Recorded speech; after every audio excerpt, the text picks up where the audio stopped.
not all of us are lucky enough to have a beautiful entranceway like this. And even though it is quite glamorous and formal, it's still lacking a little bit of greenery. Now, one of the first plants I want to put in here is a rosemary.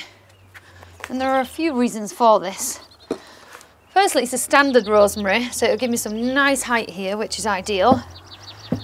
Secondly, it's right by the kitchen, so I get to come out here and pick fresh herbs. And thirdly, it's a real little sun trap. And if there's one thing rosemary likes, it's lots of sunshine. Just gonna firm that in. Now, another herb that sits perfectly alongside rosemary is lavender. Now, I've got 4 lavender to go around here. They will grow away quite happily with the rosemary. And again, you can pick this. You can use it in baking.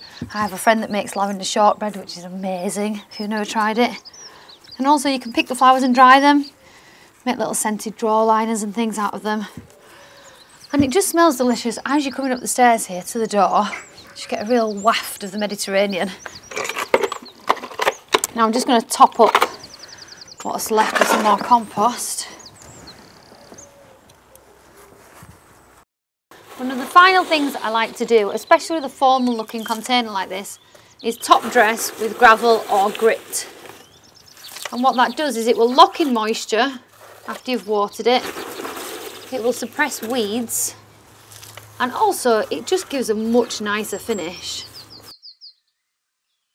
Now, under the porch here, this won't get any rain, so it's important that it is kept watered.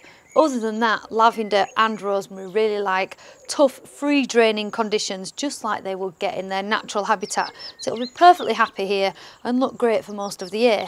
If there's one thing I might add later, is some fairy lights, because I think they would look really pretty as you came up the stairs on a night time, all in the top of the rosemary. Now, if you have any ideas of content you'd like to see, do get in touch with our media team. And for any more how-to videos, check out lovegardening.com. But for now, enjoy your garden.